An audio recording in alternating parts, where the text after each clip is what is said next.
Okay, so thank you so much again for tuning into this video. Um, I just went over, a lot of different types of like why people invest, and why people choose real estate investing over other strategies. It was very vague, but it is just an overview of just why people do what they do and why you should even consider investing as part of your wealth growing abilities here. So, one thing I want to talk about today is what people's goals are. And even as a real estate agent, I'm all about strategy. I can't not shut off my personality when it comes to trying to put pieces together of a puzzle to make it all fit and work together. And like I do this with just getting people into other homes. I get this into what investment strategy aligns with your goals. And oftentimes, and I have to remind people that I'm not a financial advisor and I'm not a lawyer, and I'm not going to have those types of impacts into your decisions in your life. So I'll respect any decision and what you want to pursue as far as what purchase you're doing in real estate. But what I am doing is I'm a springboard of ideas and I like to challenge your thoughts. And so with that, it just becomes figuring out what exactly you want out of your life and trying to match that goal with the strategy that might best fit that. And, I'm a very flexible person when it comes to reaching your goals. Like you could say, I want to make 5,000 a month. Well, I could do it this. And so even if it's through, let's say, real estate and being an agent, if I wanted to make X amount of money a month, I can still use my license to teach other people. So I still have a flexible route of getting people to their goals, but also teaching people about what's happening in real estate investing. I can also do a number of things teaching other agents how to be a better investor friendly agent. So those are things that, I'm all flexible to how do I get to my goal at my personal home. And so, um, we'll talk about a couple of different strategies or people's goals, and let's talk about the strategies that might align with that. One of them, I put it into two different categories, and this is from years and years of listening and reading and research and all of this stuff. So nothing of what I'm actually saying is reinventing the wheel. I'm not unique in my own thoughts. This is just unique in my own perspective and how I talk to other people. So what you see here is what you're going to get in person too. So if I'm dull, I'm sorry, but I just want to get to the point. So I put into two categories: active real estate and passive income too. So passive meaning that long-term rental, that long-term vision for, let's say, your retirement. You have a specific end goal in mind 20 or 30 years from now.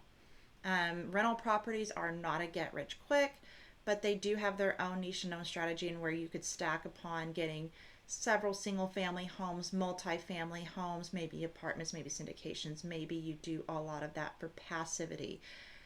Active, let's say you want, I need, to make my goal faster and cash flow right now. There are several different ways that you can do that. You can do a short term rental. A medium term rental kind of lies somewhere between that active and passive, but I would put it more into the active because that turnover rate is a little bit more involved. Short term rentals will get you there, but I know it's plateaued here in the last couple of years. I don't think that it is a bad business model. I just think you have to be more strategic and thoughtful into it than ever before. But that's like anything. So just be thoughtful with it. Don't look at it and say that looks pretty cool and I think I could go visit and da. We'll just know that it gets more intricate than that.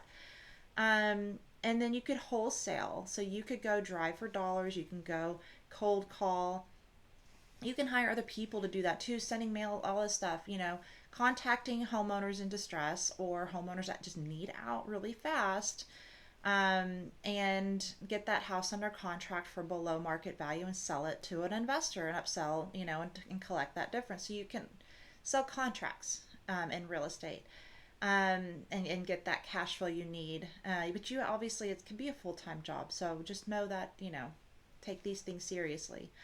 Um, and then you could be flipping, right? So if obviously you get a house well below under market value and you turn it over, maybe you can hire out everybody you can with the contractors. Do it, and if you can make profit, do it. Obviously numbers have to work, and we do teach you how to make the numbers work and what to look for. So all of that is also just everywhere online. That is nothing proprietary. That is not an industry secret, but it is uncomfortable when you first start. So we actually help go through the mindset and everything, and just kind of help you go over those hurdles too. Because thoughts and knowledge, they're always great, but then the application of actually doing it, it can be nerve wracking. So that's one thing that's a little bit different with us, is that we could totally understand that there's a lot of anxiety too. It's a lot of money you're playing with. And so that's something we really, really take seriously. Sorry, that is a side note, but like, it's a nice thing about working with investors. It's all about the numbers, and numbers have to work. However, investors are still real people too, and you still have that same anxiety of going through with the project, with putting your, money where your mouth is and making sure everything's right, and you're trusting the process. And, it can get muddy sometimes, but um, it is just one of those things I take very seriously too, and I understand that there's still anxiety even with investing too, especially when you're starting out. You're just a little unsure. Um, but yeah, done right, you can make it work. So what I also think matters is not just whether or not how active you want to be in it. So short term, or you're a bit more in the hospitality business, the reviews, the photos, you need to make it nice accommodations, and then you have your turnovers, cleanliness. You have a lot of things that you're doing. If you don't have a property management team to do that for you, you're giving away a huge percentage of your monthly cash flow to property management if you allow them to do it. So again, numbers have to work, and lifestyle has to work, and make sure it fits into your life. How much time do you have personally to devote to real estate per day, per week, etc.? Um, and so, at this point in my life, I've got little kids, and I'm trying to build to my future retirement. So I think it makes more sense to have rental properties. Um, and also, anyways, with that, keeping up with contractors, keeping up with the hospitality, that can be a more active and involved process. A little bit more money up front, because you still have to furnish the place, you have to get it up and going, you have to get your people in to give you some good reviews, to test out the waters, to work out the kinks. So you still might have a couple of weeks before you fully launch a short-term rental. And then you have, and you have your permitting, you have your occupancy, not, was it, yeah, taxes, and you have those things to consider and set up with cities. So things can take some time. And then, but if you have contractors, you might be calling them multiple times a day, and you might be delays with permitting. You might have those things. So you have some of those nuances that you're dealing with, even with flipping. So the active is you working the system more frequently. You have to be actively involved in real estate.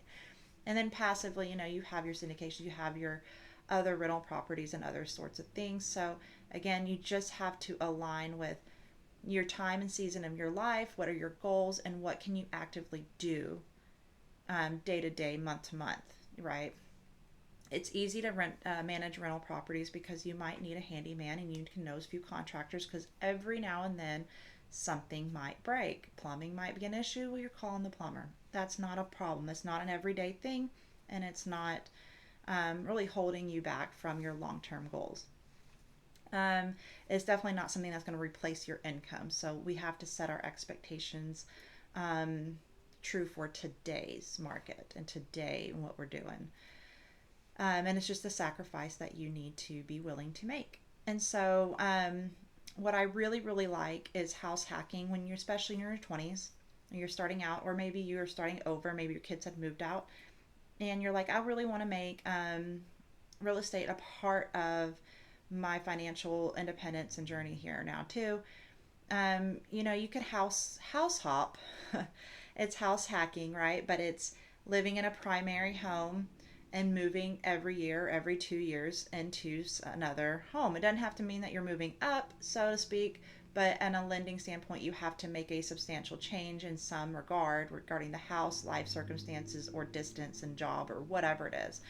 Um, That just has to be on paper as such, and a smart lender can help you figure that part out as well. Having a good team will be there, but that means you can take advantage of a primary home loan, you can take advantage of Homestead for a little while, and you can put a little bit of a down payment. Obviously, less down payment, less cash flow, more down payment, more cash flow. So we got to determine and strategize what you can afford then. How much equity can we build up? Can it rent for what we want it to rent for, and have that rent count towards our income for the next purchase, and so on and so forth? Because there are ways that lenders look at rental property income and they count some of that towards your income for your debt to income ratio for the next property you purchase. So everyday people can utilize a normal strategy. It just involves you being a little uncomfortable. You can move for like 6 years, buy 2, 3, 4 houses, and just have that little bit of uncomfortableness, build your portfolio, and then you can be steady for the rest of your life. And I think that's a wonderful method, especially if single family, or you can move into a duplex, a fourplex, however you need to do that. I think it's a great strategy for people that are empty nesters. I'm all about the stability for the children, so I don't really recommend it for older children, but I think it's a safe method through, let's say, 3 or 4 years old. You can have children, but I would say until they get school age, then have them steady. That's my opinion, obviously, so don't take it for a grain of, take it with a grain of salt. Don't take it for the Bible. So there are strategies for real estate in any stage of life, for any income level, and you can start honestly without credit and without money too. I get that. There's lease to own options, there are owner finance options, there are creative options too. We just have to figure out where you want to start and what it makes sense for you and your life and your goals, and how much time do you have to get to them. But I only work as seriously as you work, so I'm not going to hold your hand and drag you along to say this is what you need. That's where I think you need to get on board with the education, mindset, and experience, and make sure that you have enough reps and analysis, and we're talking about these things all together. We invite people to our local meetup once a month, and it's not to, honestly, it's not a generating business for me. It's a, that's why I think it's weird when like real estate agents host their own meetups. I think it's more of a group of like-minded people that get together that want to have similar goals, and they can share ideas with each other and have that network and support to support each other, and the accountability of it, and report back to people, each and every month, saying this is the steps I took to reach my goals. This is what I learned. Whoops, this is what you shouldn't do, and there's plenty of those.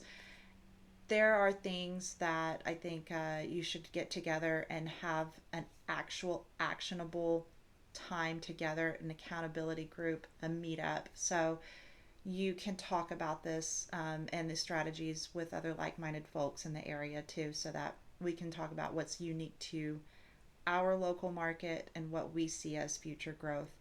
And yeah, so I think if you have a meetup somewhere locally or start your own, people will come. People are interested, and you'll be surprised at how many people are just as like-minded as you out there too in your local town.